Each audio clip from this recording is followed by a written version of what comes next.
Main role ना मिले तो उस नाटक में एक्टिंग करने से ही मना कर देते थे। 8 साल की उम्र में ही वो आरएसएस के संपर्क में आ गए थे। साल 1958 में दिवाली के दिन वो वडनगर की आरएसएस शाखा में बाल स्वयं सेवक बने। उनके स्कूल के सहपाठी सुधीर जोशी ने बताया कि शाम को स्कूल के बाद वो घर पर किताबें रखते और सीधा शाखा चले जाते। इसके बाद 1972 में 22 साल की उम्र में नरेंद्र मोदी आरएसएस के प्रचारक बने और 15 साल बाद 1987 में उन्हें बीजेपी में लाया गया।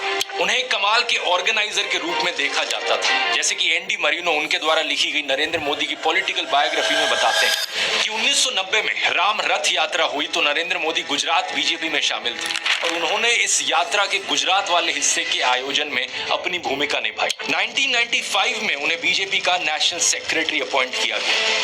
जब चुनाव होता है तो लोग वोट देते हैं सरकार चुनने के लिए, या तो वोट लोग देते हैं सरकार को हटाने के लिए, पर लोगों के मन में एक नई धारा शुरू हुई है, वो है वोट टू पनिश। 2001 में इन्हें गुजरात का चीफ मिनिस्टर अपॉइंट किया जाता है। 2002 में दंगे होते हैं। इन्हें लेकर नरेंद्र मोदी पर कई इल्जाम लगते हैं। अब इस पर अपना अलग से एक डिटेल्ड वीडियो हो सकता है, लेकिन कुल मिलाकर बात यह होती है कि इन्हें क्लीन चिट भी मिल जाती है। लेकिन तभी से एक कॉम्युनल नरेंद्र मोदी की ब्रांडिंग बनती है, एक कट्टर हिंदू नरेंद्र मोदी जो मुसलमानों के खिलाफ है। अब आप में से कुछ लोग होंगे जो इस ब्रांडिंग पर यकीन करते हैं, जो मानते हैं कि नरेंद्र मोदी इसी तरीके के कॉम्युनल इंसान है। लेकिन आप में से दूसरी तरफ कुछ लोग होंगे जो नरेंद्र मोदी को एक सेक्युलर आदमी मानते हैं कि नहीं, नरेंद्र मोदी तो सबका साथ सबका विकास में विश्वास रखते हैं। इससे फर्क नहीं पड़ता कि आप दोनों में से कौन सी कैटेगरी में हो। दोनों ही कैटेगरी के लोगों की यहाँ आंखें खोलने वाली हैं आगे की बातें सुनकर। क्योंकि देखो, वैसे तो नरेंद्र मोदी मटन और मछली पर बहुत शोर मचाते हैं अपने भाषणों में। सावन के महीने में मटन बनाने का मौज ले रहे हैं, लेकिन दूसरी तरफ हलाल बीफ एक्सपोर्टिंग कंपनी से चंदा लेते हैं इलेक्टोरल बॉन्ड्स के जरिए। जो असली गंगा पुत्र थे स्वामी सानंद, गंगा को अविरल और निर्मल बनाने के लिए उनकी 4 डिमांड थी। प्रधानमंत्री मोदी को 3 चिट्ठी लिखी उन्होंने। आरटीआई से पता चला कि पीएमओ तक वो चिट्ठी पहुंच गई थी, लेकिन कोई जवाब नहीं आया। जब 111 दिन तक अनशन पे बैठने के बाद उनकी मृत्यु हुई, तब जाकर प्रधानमंत्री मोदी का मुंह खुला और वो भी ट्विटर के जरिए उन्होंने श्रद्धांजलि दी उन्हें। एक हिंदू होकर कभी उनके मन में ख्याल नहीं आया कि किसी संत की मृत्यु होने का उन पर पाप लग सकता है। और वो तो हम क्या ही बात करें जो किसान आत्महत्या से मरते रहे हैं, उनमें क्या हिंदू नहीं है? उन हिंदुओं के लिए क्या किया? प्रज्वल रेवन्ना की उन वीडियोस में 2900 से ज्यादा महिलाओं का यौन शोषण देखने को मिला। उनमें भी तो कई हिंदू औरतें थी। जो महिला पहलवान बृजभूषण सिंह के खिलाफ धरने पर बैठी थी, वो भी हिंदू थी। उनका क्या? कोई भी व्यक्ति चाहे वो कितना भी बड़ा क्यों ना हो, अगर वो महिलाओं के सम्मान के साथ खिलवाड़ करता है तो उसे बख्शा नहीं जाना चाहिए। प्रधानमंत्री मोदी तो प्रज्वल रेवन्ना के लिए वोट मांग रहे थे और अब बृजभूषण सिंह के बेटे को टिकट भी दे दिया। एनडीए के सिर्फ प्रज्वल रेवन्ना, इनके लिए आपका हर वोट मोदी को मजबूती देगा। अब कुछ हमारे देश में ब्रेन वॉश लोगों का एक सेक्शन है जिन्हें इन चीजों से फर्क नहीं पड़ता। उन्हें नहीं फर्क पड़ता कि उनके घर की महिलाओं को सुरक्षा मिल रही है नहीं मिल रही, उनके बच्चों को शिक्षा मिल रही है नहीं मिल रही, रोजगार है नहीं है। उन्हें बस चाहिए कि मुसलमानों की ऐसी तैसी कीजिए। और इन्हीं लोगों को मनाने के लिए नरेंद्र मोदी के हिंदू मुसलमान वाले भाषण होते हैं। कभी मोदी कहते हैं कि कपड़े देखकर दंगाइयों को पहचाना जा सकता है। ये आग लगाने वाले कौन है वो उनके कपड़ों से ही पता चल जाता है। कभी अमित शाह एक भाषण में मुसलमानों के खिलाफ डॉग विस्लिंग करते हैं। कहते हैं कि 2002 में उन्होंने दंगे की और नरेंद्र मोदी ने उन्हें सबक सिखाया। प्रधानमंत्री मोदी को इस सब की कोई हिचक नहीं है कि मैं प्रधानमंत्री हूँ, मेरे पद की कोई गरिमा है, इस सब से कुछ फर्क नहीं पड़ता। खुल्लम खुल्ला कम्युनल बेशर्मी के साथ वो भाषण देते हैं। ये भाषण दिया था उन्होंने राजस्थान में, जहाँ मुसलमानों के खिलाफ नफरत फैलाकर वोट मिलने थे। इसका मतलब ये संपत्ति इकट्ठी करके किसको बांटेंगे? इनके ज्यादा बच्चे हैं उनको बांटेंगे, घुसपैठियों को बांटेंगे। लेकिन कहानी में अब ट्विस्ट देखिए। बिहार में समीकरण कुछ और थे, तो वहां मोदी शांति दूत बन गए। ये बोलने लगे कि मैं देश को धर्म के नाम पर नहीं बंटने दूंगा। मैं जब तक जिंदा हूँ, मैं धर्म के आधार पर इस देश को बांटने नहीं दूंगा।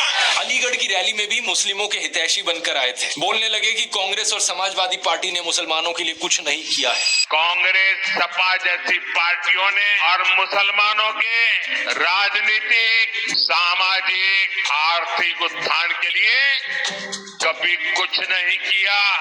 और 14 मई को तो इंटरव्यू में ये तक कह डाला कि जिस दिन मैं हिंदू मुस्लिम करूंगा उस दिन मैं सार्वजनिक जीवन में रहने के योग्य नहीं रहूंगा। मैं जिस दिन हिंदू मुसलमान करूंगा ना, उस दिन मैं सार्वजनिक जीवन में रहने योग्य नहीं रहूंगा। मैं हिंदू मुसलमान नहीं करूंगा, ये मेरा संकल्प है, ये तक कह डाला। और मैं हिंदू मुसलमान नहीं करूंगा, ये मेरा संकल्प है।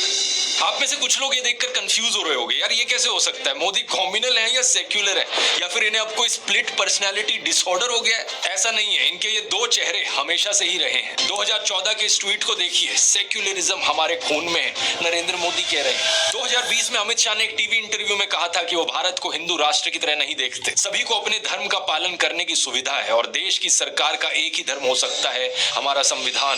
क्या आज की बीजेपी, क्या ये मोदी सरकार भारत को हिंदू राष्ट्र के तौर पे देखती? जरा भी नहीं। हम संविधान को मानते हैं। इस देश में हर पंथ के लोगों को अपने पंथ का अनुपालना करने की संपूर्ण सुविधा है। पीएम मोदी इस्लाम और प्रॉफिट मोहम्मद की तारीफ में बोले हैं, कहा है कि अल्लाह के 99 नाम में से कोई भी हिंसा के लिए नहीं है, इस्लाम का संदेश है शांति, ऐसा इनका कहना था। सभी माइनॉरिटीज भारत का अटूट हिस्सा है। हमारे घर में ईद भी मिलती थी, मेरे घर में ईद के दिन कुछ का खाना नहीं पड़ता। सारे मुस्लिम परिवारों से मेरे यहाँ खाना आ जाता था। जब मुहर्रम निकलता था तो हमारा कंपल्सरी होता था कि उससे नीचे से निकलो, जैसे परिक्रमा करते हैं ना मंदिरों, ताजिए के नीचे। हाँ, तो ताजिए के नीचे से निकलो, हमें सिखाया जाता था। आप यहाँ पैटर्न ढूंढने की कोशिश करो दोस्तों, क्योंकि बात यहाँ सिर्फ हिंदू और मुसलमान की नहीं है। जहाँ सिखिज्म से फायदा हो वहाँ ये पगड़ी बांधकर गुरुद्वारे में दाल बनाते हुए और लंगर सर्व करते हुए दिखते हैं मोदी। अभी कुछ दिन बाद पंजाब में भी तो चुनाव होने हैं। पत्रकार साक्षी जोशी ने इनके पुराने नाते वाले बयानों का एक बड़ा अच्छा कंपाइलेशन बनाया था। नरेंद्र मोदी ने एक बार कहा था, भगवान बुद्ध के साथ इनका सुखद संबंध है। भगवान बुद्ध के साथ मेरा एक और संबंध भी है, जिसमें अद्भुत संयोग भी है और जो बहुत सुखद भी है। और एक बार इन्होंने कहा, बोहरा मुसलमानों के साथ इनका पुराना रिश्ता है। साथियों, बोहरा समाज के साथ मेरा भी रिश्ता बहुत पुराना है। इतना ही नहीं, ईसाइयों के साथ भी इनका बहुत पुराना और आत्मीय नाता है। क्रिश्चियन कम्युनिटी के साथ तो मेरा संबंध कोई नया नहीं है, बहुत पुराना बड़ा आत्मीय नाता रहा है। एक बार इन्होंने कहा कि जीवन का एक महत्वपूर्ण कालखंड इन्होंने आदिवासियों के बीच बिताया है। जीवन का एक महत्वपूर्ण कालखंड मैंने आदिवासियों के बीच में बिताया है। तो एक बार कहा, बलिया के साथ भावुक रिश्ता है इनका। बलिया से मेरा एक भावुक रिश्ता। पंजाब के साथ भी इनका विशेष नाता रहा है और चीन के साथ भी इनका विशेष नाता रहा है। पंजाब के साथ मेरा विशेष नाता रहा। चीन के साथ मेरा निजी रूप से भी एक विशेष नाता है। फ्रांस के साथ भी इनका पुराना नाता रहा है और यदुवंश के साथ भी इनका रिश्ता नाता है। मेरा खुद का व्यक्तिगत रूप से फ्रांस के प्रति लगाव बहुत पुराना रहा है। अरे यदुवंश के साथ तो हमारा रिश्ता है, हमारा नाता है। बंगाल से नाता जोड़ने के लिए इन्होंने कहा कि बचपन में ये कोलकाता की मेट्रो देखने आए थे। मैं बचपन में जब पहली बार कोलकाता आया तो एक आकर्षण था, जरा मैं मेट्रो देखूं। प्रॉब्लम बस ये है कि कोलकाता मेट्रो 1984 में शुरू हुई थी, जब ये 34 साल के थे। अब बताओ दोस्तों, 34 साल का कोई बच्चा देखा है आपने कभी? अपने भाषणों में नाता जोड़ने के लिए ये तक कहने लगे कि मैं अगला जन्म बंगाल में लूंगा। अगले जन्म में बंगाल की किसी माँ के गोद से पैदा होने वाला हूँ। ओडिशा में जाकर कहते हैं कि ओडिशा को देश का नंबर 1 राज्य बनाएंगे और कर्नाटका में जाकर कहते हैं नहीं, हम कर्नाटका को देश का नंबर 1 राज्य बनाएंगे। उड़ीसा को देश का नंबर 1 राज्य बना सकते, कर्नाटका को पूरे देश का नंबर 1 राज्य बनाने का लिए।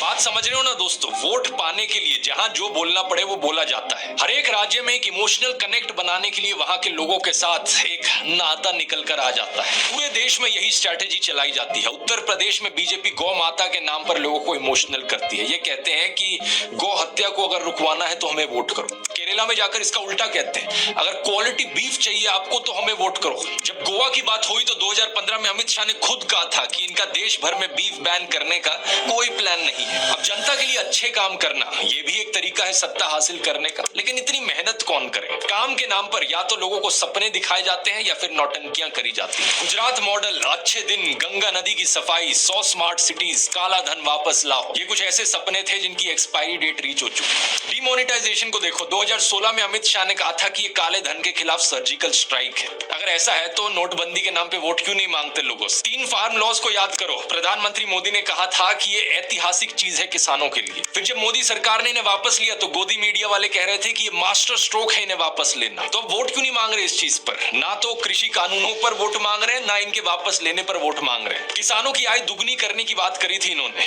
क्या हुआ उसका? 2014 से पहले नारा लगाया जाता था, ना खाऊंगा ना खाने दूंगा। और मेरा तो मंत्र है, न खाऊंगा न खाने दूंगा। कहते थे कि संसद को गंगा की तरह पवित्र कर देंगे। कभी आपने इस नारे को दोबारा सुना इनके मुंह से? अरे महंगाई के बारे में नरेंद्र मोदी कहा करते थे, प्रधानमंत्री के मुंह से महंगाई का म भी नहीं निकलता। प्रधानमंत्री यहाँ आए थे, लेकिन प्रधानमंत्री महंगाई का मां बोलने के लिए तैयार नहीं है, महंगाई का मां बोलने के लिए तैयार नहीं है। इन्होंने ही नारा दिया था, बहुत हुई महंगाई की मार, तो अब महंगाई को कंट्रोल करने पर वोट क्यों नहीं मांग रहे? नरेंद्र मोदी खुद को गंगा पुत्र कहा करते थे, तो अब नमामि गंगे के नाम पर वोट क्यों नहीं मांग रहे? क्यों नहीं मांग रहे वोट काम पर? ये मेक इन इंडिया का शेर याद है दोस्तों? अब तो ये शेर कहीं नहीं दिखाई देता किसी चुनावी पोस्टर पर। Make in India, made in India, आदर्श गांव, smart city, bullet train, 15 lakh, skill India, Mudra loan, look east policy, करोड़ों रोजगार, नारी शक्ति, बेटी बचाओ बेटी पढ़ाओ, कोरोना, अग्निवीर। अरे कुछ तो ऐसा होगा जिसके दम पर चुनाव लड़ सको। राहुल गांधी ने तो नरेंद्र मोदी को ओपन डिबेट के लिए भी चैलेंज कर दिया है। इतना अच्छा मौका है कि ये राहुल गांधी के साथ 1-on-1 डिबेट करें और बता दे लोगों को, देश की जनता को दिखा दे कि इन्होंने 10 साल में कितना काम किया। लेकिन ना तो इन्होंने कोई प्रेस कॉन्फ्रेंस करी इन 10 सालों में, ना कोई अनस्क्रिप्टेड इंटरव्यू किया जिसमें कोई खुलकर सवाल पूछ सके इनसे। तो कहां से इनमें हिम्मत होगी एक डिबेट करने की? All out arrest, purple border. इसीलिए चुनावी भाषण में अब फिर से वही हिंदू मुस्लिम और पुराना नाता। ये है निंजा टेक्निक जनता को रिझाकर वोट लेने की। लेकिन अब दूसरी बात यहाँ पर आती है कि अपने संगठन के अंदर अपनी पैठ कैसे बनाई जाए। पिछले वीडियो में मैंने हिस्टोरियन हरबंस मुखिया के एक आर्टिकल की चर्चा करी थी जिसमें उन्होंने मोदी और औरंगजेब की तुलना की थी। उसमें एक सिमिलैरिटी ये भी थी कि किसके साथ मिलकर किसे साइड करना है। ये बात औरंगजेब भी अच्छे से जानता था और नरेंद्र मोदी भी। कई सीनियर बीजेपी लीडर्स के साथ बातचीत के आधार पर कैरेवान में ये रिपोर्ट छपी थी जिसमें बताया गया कि कैसे नरेंद्र मोदी ने केशु भाई पटेल के साथ मिलकर शंकर सिंह वगेला को बाहर किया। फिर बीजेपी की नेशनल लीडरशिप की मदद से केशु भाई पटेल को ही बाहर कर दिया। हरबंस मुखिया बताते हैं कि जब अटल बिहारी वाजपेयी ने राजधर्म निभाने को कहा मोदी को, तो उन्होंने लाल कृष्ण अडवाणी के साथ नजदीकियां बढ़ानी शुरू कर दी और बाद में जाकर अडवाणी को ही आइसोलेट कर दिया। ऐसे ही 2014 में जसवंत सिंह को टिकट नहीं मिलने दी। 2014 में मुरली मनोहर जोशी को उनकी टिकट वाराणसी से हटाकर कानपुर भेज दिया गया और 2019 में कहा कि अब आप भी अडवाणी जी के साथ विश्राम कीजिए।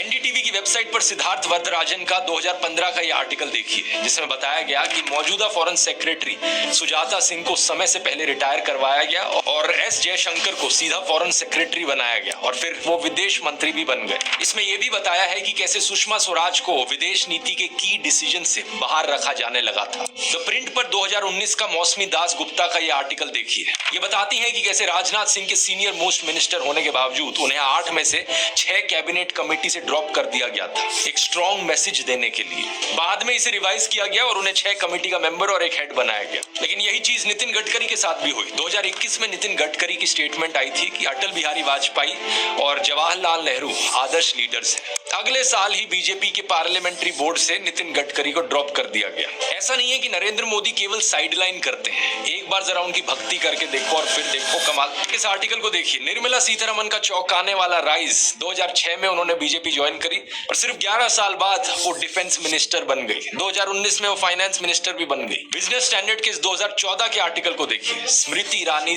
Mercurial rise. 2004 में स्मृति ईरानी ने कहा था कि अगर नरेंद्र मोदी गुजरात के दंगों के ऊपर इस्तीफा नहीं देंगे तो वो आमरण अनशन पर बैठ जाएंगी। लेकिन 2 महीने बाद एलके अडवाणी के घर उन्होंने नरेंद्र मोदी के साथ डिनर किया और सुलह हो गई। 2014 में अमेठी से चुनाव हारने के बावजूद भी उन्हें एचआरडी मिनिस्टर बनाया गया और 2019 में women and child development minister बन गई वो। अश्विनी वैष्णव का केस देखिए। वो पहले आईएएस थे, फिर कॉर्पोरेट जॉब, फिर बिजनेस और 2019 में राज्यसभा में आए। लेकिन सिर्फ 2 साल बाद 2021 में इन्हें इकट्ठे 3 मंत्रालय दे दिए गए। रेलवेज, इलेक्ट्रॉनिक इलेक्ट्रॉनिक्स और आईटी और कम्युनिकेशंस। ज्योतिरादित्य सिंधिया 2020 में कांग्रेस का साथ छोड़ा, मध्य प्रदेश में कांग्रेस की सरकार गिरा दी, फटाक से इन्हें राज्यसभा का एमपी बनाया गया और अगले साल मिनिस्टर ऑफ सिविल एविएशन बन गए। दूसरी पार्टियों के ऐसे 25 नेता हैं जिन पर भ्रष्टाचार के इल्जाम लगे हैं और जो आज बीजेपी ज्वाइन कर बैठे हैं। उनमें से 23 के मामलों को रफा दफा कर दिया गया। कौन करप्ट है, कौन इनकेपेबल है, इससे कुछ फर्क नहीं पड़ता।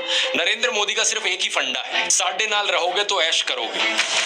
और ये तकनीक इनकी सिर्फ नेताओं तक सीमित नहीं है, ये रिवॉर्ड और पनिश का मॉडल देश में हर जगह चला रखा है। फॉर्मर सीजीआई रंजन गोगोई ने कई ऐसे केस देखे जिसमें सरकार के मेजर पॉलिटिकल स्टेक्स थे। जब ये चीफ जस्टिस थे, कई ऐसे फैसले आए सुप्रीम कोर्ट की तरफ से जो सरकार के फेवर में गए और रिटायर